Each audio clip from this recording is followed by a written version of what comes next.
Salut à toi, nouvel épisode pour parler des cartes de contrôle qui permettent de piloter les portails automatiques. Avant de commencer, j'ai besoin d'un petit coup de main de ta part.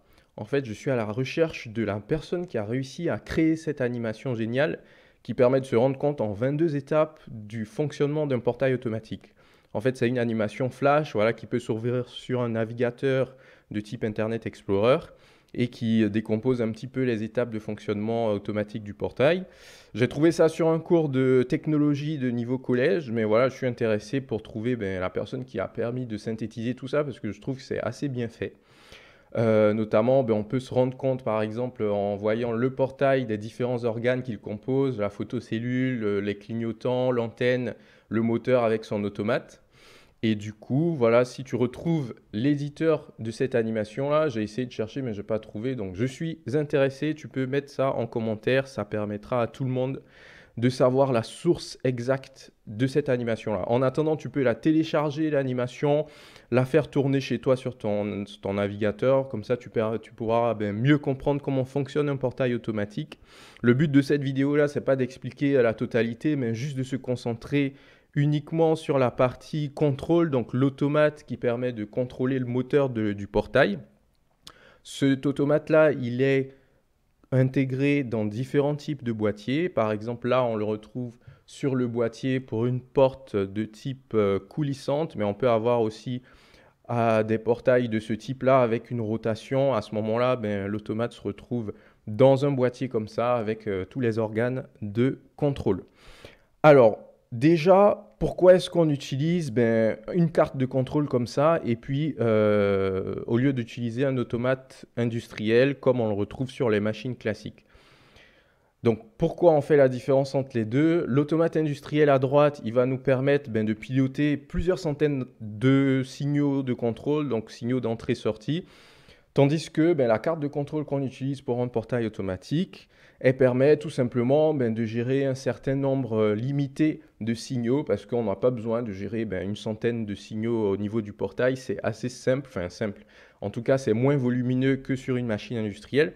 Du coup, pour des raisons d'adéquation, prix et fonctionnalité, on fait un peu la part des choses et le compromis permet de choisir plutôt des cartes de contrôle. Donc, le terme dédié, ce sont des PIC, Peripheral Interface Controller. Ce sont des microcontrôleurs qu'on voit à gauche qui permettent de piloter les différents signaux qui gèrent le portail automatique. Une fois qu'on a dit ça, on va essayer de comprendre un peu mieux de quoi est composée cette carte de contrôle-là, donc ce PIC, ce microcontrôleur. On retrouve à gauche la photo, à droite le schéma avec les principaux éléments de contrôle-commande, avec les endroits pour raccorder la carte. En premier lieu, on peut se concentrer sur les signaux d'entrée-sortie, donc vraiment le câblage entre les informations qui rentrent en entrée et les informations de sortie. On les retrouve là, par exemple, avec à gauche les signaux d'entrée et à droite les signaux de sortie. On va les décomposer un par un. Le premier signal d'entrée, c'est l'arrêt d'urgence, donc très important la sécurité. Avec un coup de poing, on arrive à arrêter tout s'il y a quelqu'un, par exemple, qui est bloqué dans la porte. Deuxième signal d'entrée, l'antenne, qui permet de commander, donc avec soit un beeper ou bien une clé qui permet de commander l'ouverture ou la fermeture du portail. On a les capteurs de présence donc, qui vont détecter s'il y a une voiture qui est en train de traverser la porte ou bien s'il y a un passant qui est en train de passer. À ce moment-là, voilà, l'émetteur et le récepteur sont synchronisés pour pouvoir effectuer l'ordre qui va bien. Ça, c'est le troisième signal d'entrée. En quatrième position, on a les fins de course, donc les capteurs qui vont indiquer au moteur si on a fini d'ouvrir ou fini de fermer la porte. Donc tu vois, là, on a juste 4 signaux en entrée. C'est la raison pour laquelle, vu que c'est assez limité en nombre de signaux à traiter, on utilise plutôt des microcontrôleurs. Alors rapidement en sortie, on a tout ce qui est visualisation, donc avec des lumières pour l'éclairage et puis pour le clignotant qui signale la mise en fonctionnement du portail. Et puis évidemment les signaux en sortie qui vont aller piloter les moteurs. Donc c'est vraiment là les actionneurs principaux du portail. Donc pareil, 2 signaux de sortie seulement. Donc globalement, tu vois, 4 en entrée, 2 en sortie. On reste assez... avec la carte de contrôle, on est largement suffisant pour pouvoir piloter ces différents signaux-là. Ensuite, une fois qu'on a parlé des signaux d'entrée-sortie, ben, on peut regarder aussi comment est-ce qu'on contrôle, enfin, qu'on crée le programme en fait qui pilote le portail. Et là encore, pas besoin d'écrire un gros programme avec un logiciel payant. On a des modes qui sont préconfigurés, qui ressemblent à ça. Et avec les boutons et les LED qu'on a sur la carte de contrôle, on peut tout simplement rentrer des codes qui vont permettre de choisir le mode de fonctionnement. En détail, si on veut regarder un peu les différents scénarios qui existent pour contrôler un portail automatique, on les retrouve ici. Première chose, on a différents types de portes. Donc les portes coulissantes, ce sont les deux premières lignes, et les portes battantes, les deux lignes qui suivent. C'est du coup deux constructions différentes du portail. Et après, on a la porte de type sectionnel.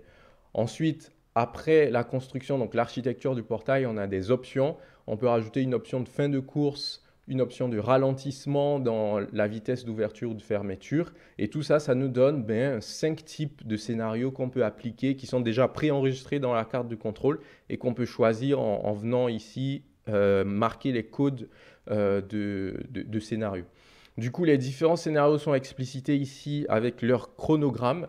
On voit les différentes séquences d'exécution en fonction des signaux qu'on obtient en entrée. On va venir activer en sortie les différents moteurs avec les clignotants et l'éclairage.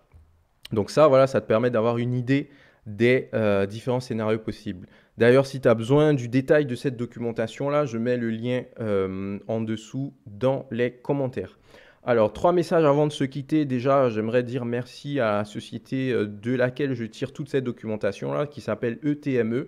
J'ai choisi cette documentation-là parce que je trouve que leur conception est assez modulaire, donc c'est des technologies ouvertes au niveau de l'architecture. Ça permet, si on a un seul élément qui est en panne, de juste trouver le bon composant, de le remplacer, et ça évite de devoir changer tout le portail. Donc par rapport à d'autres concurrents, j'ai trouvé que cette entreprise-là fait un bon job sur le côté maintenabilité, avec quelque chose d'interactif au niveau des différents organes. Donc petite mention à cette société-là. Ensuite, une autre dédicace pour un des abonnés de cette chaîne qui s'appelle Ephraim. C'est principalement grâce à lui que tu peux voir cette vidéo parce qu'il me l'a tout simplement demandé en fait. Il me disait qu'il était intéressé par les portes automatiques et voilà, il aimerait avoir une vidéo dessus. Donc si toi aussi, comme lui, tu as envie d'explorer un sujet en particulier lié à l'automatisme, tu peux le marquer en commentaire et puis j'essaierai de trouver comment faire une petite vidéo pour que tout le monde puisse en bénéficier. Et puis dernier message, maintenant on a la possibilité sur la chaîne d'avoir la timeline, donc ça permet que la vidéo soit plus facile à regarder. Donc il y a les différents moments de la vidéo qui sont décrits avec l'heure exacte ou la minute exacte où ça commence. Donc tu peux aller directement au sujet qui t'intéresse en cliquant sur la timeline en description. Voilà, écoute, merci pour ton temps, je t'invite à t'abonner. Mets un énorme pouce bleu, ça m'aide vraiment pour les vidéos et on se retrouve dans la prochaine vidéo. À bientôt.